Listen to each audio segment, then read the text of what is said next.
Hi, welcome back to the Elyse DeLucci Show, episode 92, and we are here in the apartment. It's so early in the morning. Oh my God, I'm having one of these mornings where, I had one of these nights where, you wake up at 3, 4, 4:35, and by 5 o'clock, I said, you know what, screw it. I'm just going to get up. Why should I lay there and dwell about things in my head, things I have to do, things I'm stressed out about? Why not just wake up and record a podcast? Totally normal, right? Anyway, fact of the day, dead skin cells are the main ingredient in household dust. So disgusting, right? Here you're thinking dust bunnies are made up of hair and lint. No, how about some skin of all the creatures that wander through your house? Apparently, human beings, we shed 200 million skin cells an hour. Of course, I feel like I could go down a math rabbit hole trying to find out, like, how many skin cells does one actually have to shed and just then have post-shedding. But I'm not going to torture myself like that. It's early. I'm having my coffee. Oh, my God. Last night, I stopped by the JFL auditions at one of the clubs in New York. It was great. It's, the JFL, Just for Laughs Comedy Festival. This is the largest comedy festival in the world, and they have a New Faces show, and I'm still waiting to hear if I'm getting an audition, but I hope I do. I really hope I do. I want to. It's crazy. They pick maybe, I don't know, like 300 or something people around the world to audition. Then you get callbacks, and then about 40 people from all over the world, new comics, get picked to go perform in the show in Montreal. JFL, it's called. You can look it up on YouTube. Like there might even be a documentary about it or whatever online. But it's really like the up and coming who's who in comedy. And at the actual festival, there's all the every comedy manager and agent and TV person is there. It's the best. It's the creme de la creme. So fingers crossed for me. I went in CVS the other day. They're already selling Easter stuff. That shouldn't surprise you. In fact, the day I went into CVS was actually the day after Valentine's Day, and the plastic eggs were out. And you know what I spotted while I was there? Peeps. Not my thing, but coffee-flavored Peeps. Does that not skeeve you out? Like coffee-flavored Peeps? Peeps are already the most hated item in your house. Peeps are the thing that stay around long after Easter is over. But coffee-flavored Peeps? I mean, in my house, the only people that will even dare to lick a Peep are the kids. But, now that they're coffee-flavored, forget it. I will say, though, there's something to be said about stale Peeps. If you leave them out hard... I used to have a friend, she used to leave the Peeps out hard, cut them after they got stale, and they were like little sugar-coated marshmallow cubes, and she would drop them in her coffee. Not for me, but for her, she loved it. Whatever. Oh my God, I read this quote. I feel like you guys will appreciate this. Somewhere online, or maybe I watched someone saying it. I can't really remember what the source was, but it said something along the lines of, it was about women and working, and it was something along the lines of women at work are supposed to work as if they don't have kids. So women in the workforce, particularly in the corporate world, we're supposed to work and perform as if we don't have kids and a family to take care of at home. And then women that are mothers and have children and are home are supposed to be a mother and be a parent as if that is their only job, as this they have no work outside of parenting their kids. And I feel like it was very poignant when I heard this because I totally could relate to this. I mean, I think I've told you guys, obviously, my story. I was working at a big company down on Wall Street for a bunch of years. I had a senior position, and I just gave it my all. I worked 12, 14-hour days. I mean, some days working 14-hour days, is kind of ridiculous. And my ex-husband could to attest to it. I moved my whole family down by my office just so I could have a 5-minute commute to work. I was dedicated, and I went through so many milestones at that job. I had my children at that job. I was pregnant at that job. I had, all my baby showers, first birthdays, baby's first words and steps. But I was so dedicated to this company, and I worked as if I didn't have kids, and I was expected after work. In that kind of world that I worked at, the company that I worked in, it wasn't like you packed up at 5 and everybody fled the office. I mean, people were there 6:30, 7:30, sometimes at 8:30 at night. You could see some of these, little finance bros hacking away on their computer. But you were not expected just to leave work at 5. Maybe there was always something. Maybe there was something to do after work, but more importantly, there was always something to attend. Some client drinks you had to go to, some work happy hour, some holiday party. So what the hell are you supposed to really do if you have kids at home, if you have a family to take care of? I lived 5 minutes from my job, 5-minute walk, and I would batch cook on a Sunday, but my whole work identity was, while I was there, it wasn't celebrated. Oh, this is a mother, this is a working mother. And not to say that a working mother and a mother should get any particular special celebration, but there was nothing that was there was nothing that gave me a little break. That there was no kind of acknowledgement or recognition. And that's just the way that it was. And I could really resonate with that quote, that thing that I read, because when I was there, I was not a mother. I had to literally train my brain to forget about my children while I was at work. That's sad. In fact, I'll never forget my first Mother's Day, my first Mother's Day with my older daughter. So the first Mother's Day of me being a mother, I gave my nanny a gift, a silk scarf. Century 21 was across the street. I went into Century 21. I used to go like on a Tuesday morning at 7:30 in the morning when they first opened up, so I could just run in there and not deal with any of the crowds. And they always had the best merchandise, and you always got access to the fitting rooms. Anyway, but I used to go into Century all the time, and I bought her, my nanny, a silk scarf, a really beautiful designer silk scarf. Spent like $100 on it. Wrapped it up, and I wrote her a card, and I'll never forget the card I gave her. I said, "Thank you for being a mother to my daughter while I'm not able to be a mother to her." And isn't that so sad in retrospect? My oldest daughter, she's 7 years old, and I just feel that that's freaking sad. I was a mother to my kid even though I was at work. Of course I was.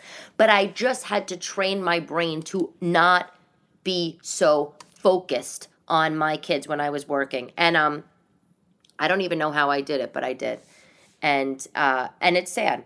And then on the flip side, when you leave the office, or when the weekend comes around, you're just supposed to, as a parent, you're just supposed to drain your brain of any work-related things and just be mom 100%, 24 hours a day. And that's also hard.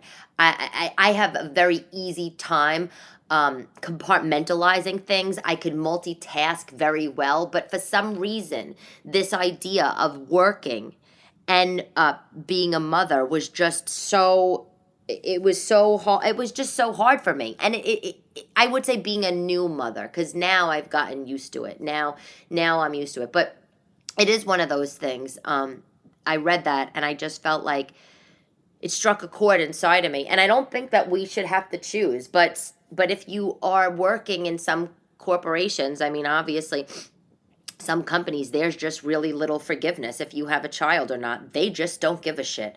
And obviously, I mean, the trend today, as this isn't so long ago, by the way, this was only a few years ago, but the trend today, obviously, is to work for a company that, supports your home life and gives you the work-life balance. And, all these companies are like, oh, we make it so easy for you. We make it so easy for you. Do your dry cleaning here. We have doggy daycare. We have yoga. We have all your meals. But really, what that really is saying that this is basically your house minus the bed and your kids and your spouse. But anyway, it struck a chord. And the other thing that it reminded me of when I read that was my mother-in-law. Oh my God, my mother-in-law was such, I don't know. I don't even know. When time passes and you get that chance to look back on things, you see things so much clearer. Obviously, they say hindsight is everything. But I remember when I was working and my mother-in-law turned around and she said to me, when when I was having my children, Elyse, I decided to stay home. It's like, really? Did you really decide to stay home, or was it cheaper for you to stay home? Because last time I checked, in Manhattan, you need to live a life on a dual income household. Thank you. This woman was just not nice. It's so funny. Mm. Excuse me. Let me take a sip. Let me take another sip. Let me take another sip for this, okay? Mm. My mother-in-law was not nice to me. And I've said this before, but like not like in an overtly obvious way. I think I've said this a bunch of times, how I feel like sometimes I got cheated on the mother-in-law thing. I was so excited to have a mother-in-law. I was so excited to get married. And I mean, to be honest, I was almost more excited about the mother-in-law than I was the husband, because marriage is nice, but it's just the husbands I can't stand. You know what I'm saying? But the mother-in-law aspect, like another mom, like mom's like, oh, so warm and fun, and we can go to Burlington Coat Factory together, or we could go to a sample sale together, or we could go to Costco and hit the samples, or she could teach me her recipes, just sit around, watch TV. And not all the time, but just having that as an option. And I was so excited about that idea. And maybe it's because I'm not so close to my own mother. We used to be close. My mother and I, we used to be close when I was growing up. But my mom has 2 other daughters, and she's busy. And my mom was a working mom, and blah, blah, blah. And my parents got divorced. My mother got remarried, whatever. But I don't know. I love mothers. I have always loved mothers, right? And all my best friends that I have in my life to this day, they're all the girls that I've known forever. And I know that I'm friends with them because and we're so close because they all have motherly qualities. All of my friends are like mother figures, not necessarily to me, but they're just motherly people. I don't have any friends that are like big hoes. I don't have any friends that are like blowing lines of coke in the bathroom. I mean, I do, but they're not my best friends. You know what I'm saying? But I was so excited to have a mother-in-law, so excited to gain this person in my life, and she was just wretched to me. And my mother-in-law wasn't, she wasn't mean in that traditional way. She would just make these digs at me. Like, some people, they complain about their mother-in-laws and they say, oh, my mother-in-law, she comes over, rearranges my house, she does my laundry, she favors her son, this, that, and the other thing. No, my mother-in-law was just fucking passive-aggressive and bitchy. Like, when I was having my kids, turn around and saying to me that she chose to stay home and be a mother, it's like, really? Go fuck yourself. Like, I don't even have that option. Maybe if your son was a multimillionaire, then that wouldn't be a problem for me, too. But listen, lady, this is reality, and I'm just existing in it. Or like when I got engaged. And she didn't have an engagement ring. I don't know why. And who gives a fuck about engagement rings anyway, right? Like, in the grand scheme of things, does diamonds really make you happy? I mean, they make me happy, but you know what I'm saying. It's not a deal breaker in life. Come on. But she didn't have an engagement ring, and when I got engaged, she turned around and she said to me that diamonds don't make the women in her family happy. So her last name is Buckingham. That's not her last name. But she said, Buckingham women don't need diamonds to make them happy. I mean, how wretched. And one time, I should say, that same trip when I went to Wales and I got engaged, and we got engaged and we went to go, celebrate with his family and see them, whatever. That same trip, I was standing in the kitchen with her. I'll never forget, and she was making something, standing over the stove, and I was talking to her, and she turned around, and somehow the God came up, the topic of religion and God, and she said to me, well, I just think people that believe in God are just foolish. Can you imagine someone turning around and telling an Italian Catholic woman that people that believe in God are foolish? Now, listen, again, lady, like, to each their own. She's 40 years older than me, maybe 45 years older than me. I don't know. She's lived a life. She's had her experiences. We're all different. But I was like 26 when I got engaged. I was a young doll. I mean, I haven't been hardened necessarily by all of life stuff at that moment. I haven't gone through all the things she's gone through. Maybe in 40 years' time, I too would decide that God isn't real. Who the hell knows? But why burst somebody's bubble at such a precious time, such a sweet time when everything is new and fresh and exciting, and the engagement and the thoughts of a wedding. And I don't know. I just been having these thoughts lately. I like you, we're all on social media, and you see people that are newly engaged and newly married or having their first baby. And maybe you tell me, maybe this is something that happens to us human beings as we get older, but I'm on social media and I see people's photos of when they're just starting their lives out, finding somebody else. And sometimes I just find myself scrolling through fast, but other times I find myself stopping and just like really like gazing at the picture and just thinking, my God, that's such a nice, special time. It's such a special time that like you never could recreate. Like, even if you get married for the first time at 50 years old, fine, you found happiness, you found your person, you're gonna settle down. But nothing is as special and sweet as like being a young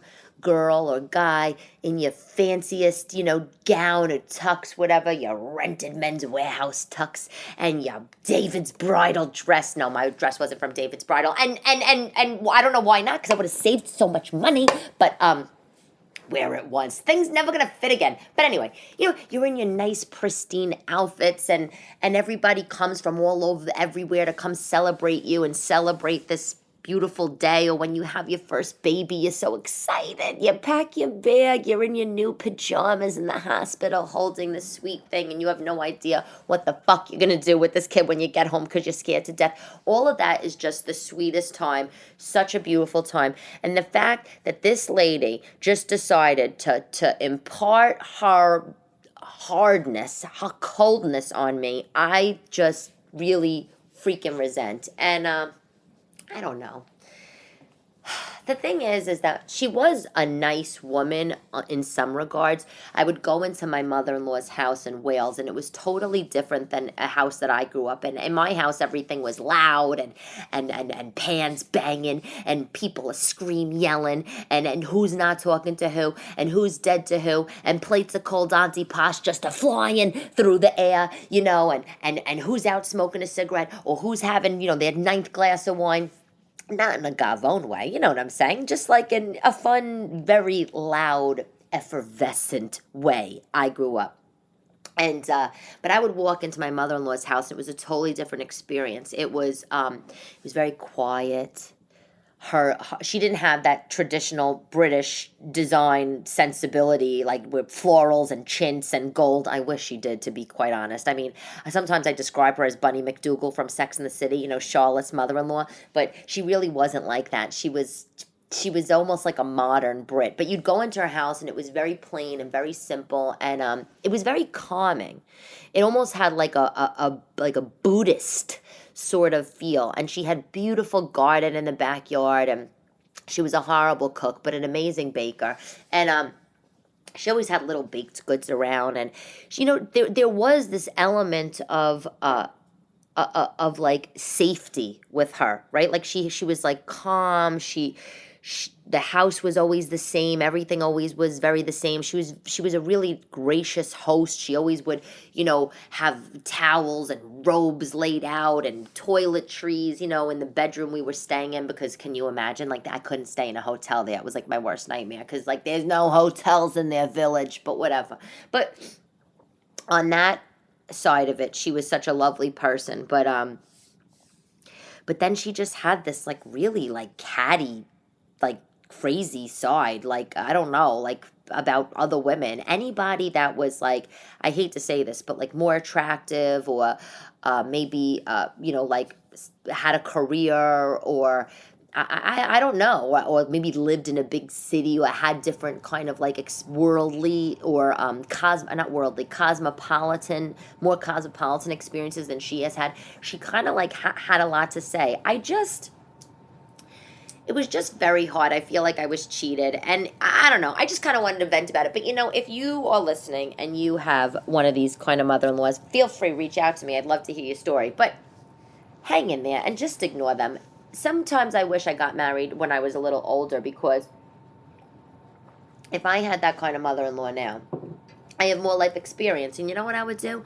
I would just ignore all of those shitty sides of her. I wouldn't let it affect me. I wouldn't let it affect my marriage. And I would just take the good. And I didn't do that at the time, because I did let it affect my marriage. And I don't know. She's a nice grandmother to my kids, so I'm not going to sit here and complain. But I did have a Japanese sister-in-law, and she was way nicer to her than me, because my Japanese sister-in-law, Kumiko, that's her name, and we used to call her Kumi, and she was subservient, and she was subdued. So, she was cool, but she was like unassuming Japanese girl that moved from Japan to Wales. Maybe my ex-mother-in-law just resented me because her son fell in love with me and we decided to live in New York and not sleepy little Wales. But oh well, that's the deal. Anyway, moving on. Speaking of Japan, I don't know if I've ever told you that I have like a real like love with the Japanese culture. I don't know why. It's the strangest thing. I've been like this since I was a little kid. I always loved kimonos, chopsticks. I mean, for my best friend Stephanie's Sweet 16, she'll tell you, I dressed up as a girl, like a kabuki girl, like kimono girl. I had on, I'll never forget it. The brand was Chinese Laundry. And it was a blue, I thought at the time, silk. I was trying to be so classy. But it was poly. It was a bright electric blue, like polyester, square neck dress with like thin little black straps. And it came down to my knee. And it was very fitted. And it was a kimono print. And I had my makeup so white. My face was like so white, like mortifying. Red lips, my hair in a tight bun with chopsticks. I mean, I was 16. Actually, I was younger than her. I was 15. And Stephanie was turning 16. And we were on Staten Island. I mean, I was totally dressed ridiculous. But anyway, I've always loved Asian cultures. And so I am happy to report that there is one of the best Japanese stores. It's called Daiso, Daiso. Daiso. It's a Japanese superstore. And it's opening in Brooklyn, in Industry Village. And I am just so excited about this. Okay, let me back up.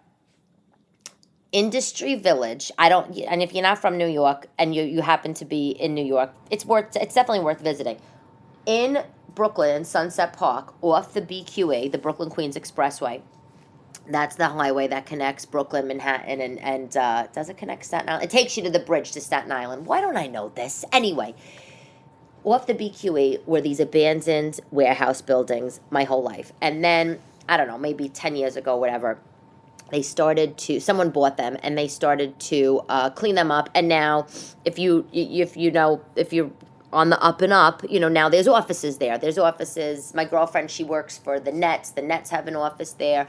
Restoration Hardware. There's all these corporate offices. Lots of creative agencies, ad agencies, yada, yada, yada. So they call this little area Industry Village in Sunset Park. And, you walk like 2 blocks of this, air quotes, Industry Village, and you're in like Sunset Park proper, like, which isn't the best area. But it's expensive, Industry Village, I guess, to get office space there. But there are stores, ABC Carpet, Restoration. There's, I think, like Design Within Reach is in there. Anyway.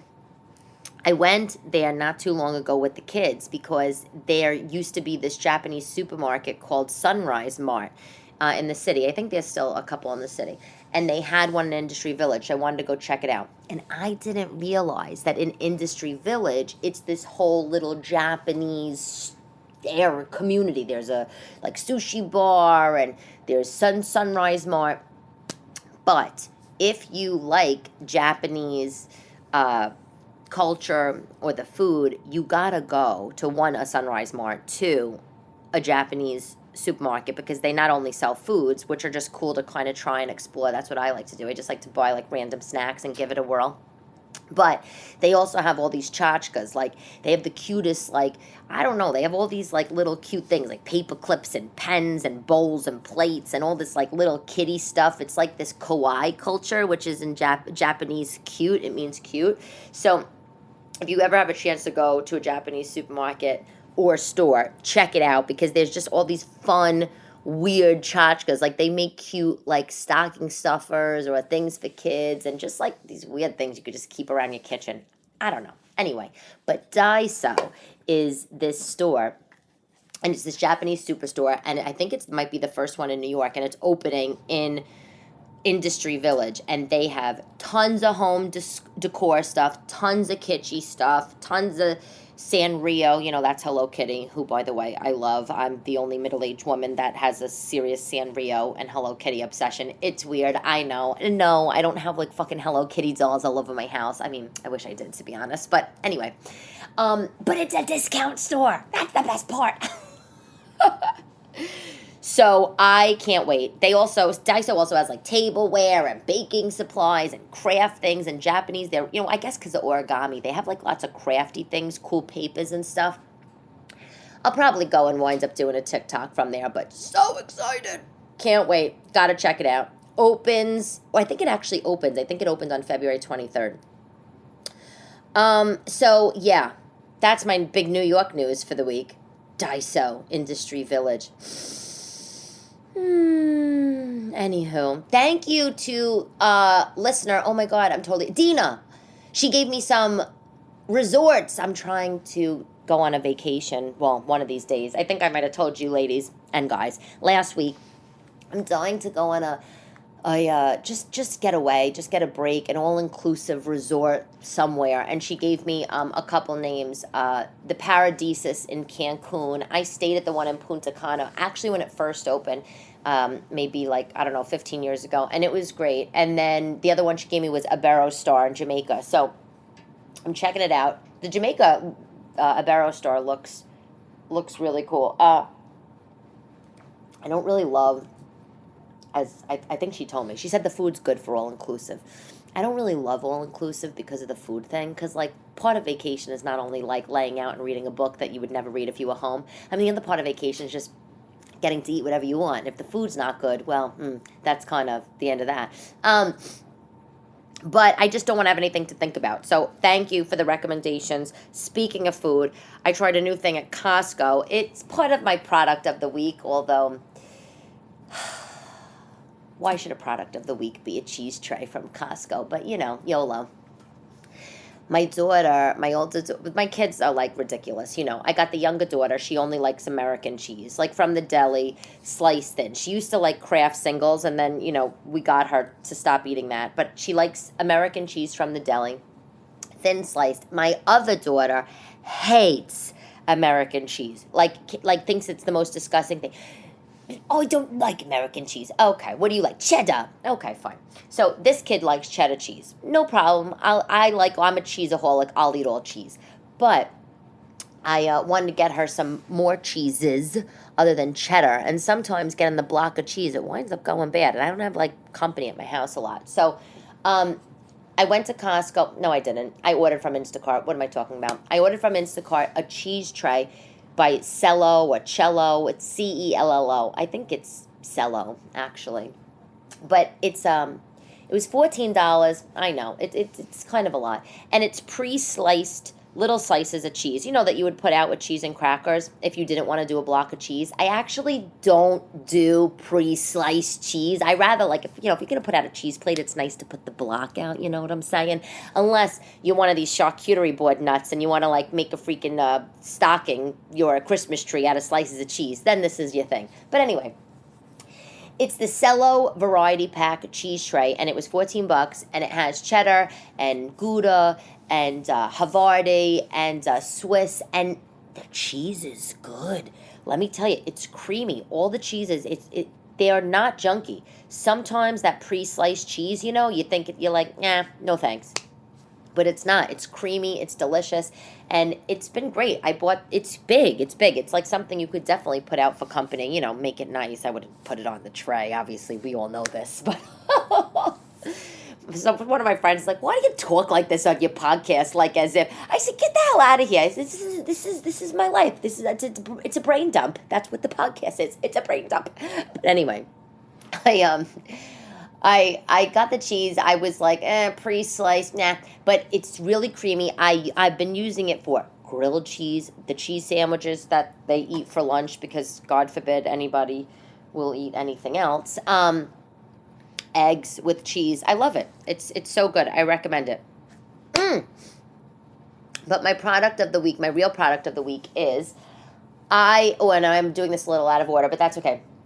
I had 2 shows at Parks Casino. Let me just say this. Parks Casino in Bensalem, Pennsylvania. Sold out, baby. Thank you to everybody that came out. Parks Casino show was super cool in Pennsylvania. It was totally sold out. The crowd was like a ton of Italian people. It was great. I headlined it. I did 45 minutes. It was great. I don't even have any other words for it. It was great. When you're headlining and you're the closing act, it's a totally different experience than when you're like one of the acts on a lineup. It's a totally different experience than when you're like on a lineup even of only 3 and only doing, 15 minutes. Because when you're the closing act, 1, people are coming to see you. 2, 45 minutes, it's like you don't have to rush. You could sit down. You could, figuratively, you could talk to everybody like as if they're family. And it was so much fun. So Parks Casino was amazing. And then a few nights after that, I did Mike Marino's show at the Raz Room in this place called Center Reach, Pennsylvania, which is New Hope, Pennsylvania, essentially. And that was awesome. And also sold out. It's a very beautiful place, by the way. The Center Reach Inn in New Hope, Pennsylvania. I don't know if it's an actual inn, like you could stay there, but they have a cabaret room. It's in New Hope, Pennsylvania. If you go to New Hope, the hotel there is like, there's like the Golden Plow or whatever. That's like the cute hotel in the little village in New Hope. But, there's all the shops and restaurants. And then the Center Reach Inn is this place that has this great cabaret room. It's like red, floral, dark wallpaper, gold chandelier, and a piano. It's very chic. It feels oddly New York. But anyway, it was a great room, sold out crowd. And the lady that ran the show, her name is Amy. She had this fabulous eyeshadow on. And I don't usually notice eyeshadows unless it's so shocking. But it was silver glitter eyeshadow, like on her lid and above, like up to her eyebrow. But it was like real glitter, but not like Elmer's Craft garbage glitter. So I had to say to her, oh my God, where did you get this eyeshadow from? Because it was the kind of eyeshadow that even if you just had it on your lid, it would be so sparkly that, it would really make a cool impact. I loved it. So I asked her, she sent me the name of it. The brand is Ipsy, IPSY. You can get it at Ipsy.com. And the brand, it's in a little palette. The palette's $20. This is my product of the week. Miami Nights is the name of the palette. Miami Nights Shayna B palette. And it's the silver glitter little square in the palette. And the color is called Queen of Diamonds. And it's just awesome. And I can't wait to get it and try it. I ordered it. More on that. But I know it's going to be great because, one, she had it on. It looked awesome. She loves it. So when somebody gives you the recommendation like that, I feel like, we're good to go. You know what I'm saying? So that is that. Let me see. What was March 30th, I will be at the Stand in New York. I'm doing a show. I don't know. It's like co-headline. I could have headlined it, but I thought it would be more fun if it was me and another female comic. So it's going to be me and Olga Namer. She's my girlfriend. She's also divorced comic. We're the same age. And she's funny. Brooklyn girl, Orthodox Jew. Got divorced. She's hilarious. I just love her. She was married at 18 and got divorced, and now she's a comedian. So we have similar stories-ish. Yeah, really, really like her. It's going to be fun. Me and her, March 30th. It's an annoying night of the week. It's a Wednesday night at 7 p.m., but we're going to sell it out. It's going to be great. The tickets aren't up yet, nor any show promotions, but I'll keep you posted.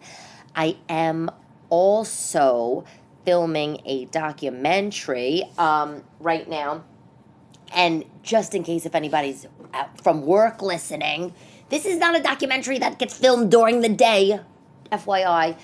A lot of people a lot of people ask me, all the time, oh my God, how are you doing stand up? How are you doing this? How are you doing this with two kids and your full time job and this, that, and other thing? And the truth is well, first of all, I don't go out. I'll have a girl. I don't go out socially anymore. I just don't have the time. I kind of made that trade off when I decided to do stand up. So stand up has become my social life, but. Well, I should say, I do go out for dinner with my girlfriends and see my family, but you know what I'm saying. I'm not going out for cocktails on the weeks that I don't have kids. I'm not going to cocktails 3-4 nights a week, maybe like I would before I did stand-up. Anywho, I'm filming a documentary about that. How am I doing this? What is it like being a mom? Trying to make it in stand-up, and we do have some interest already from some of the streaming services, so huge fingers crossed on that. We're filming. It's me, and it's it's me. It's a little small crew.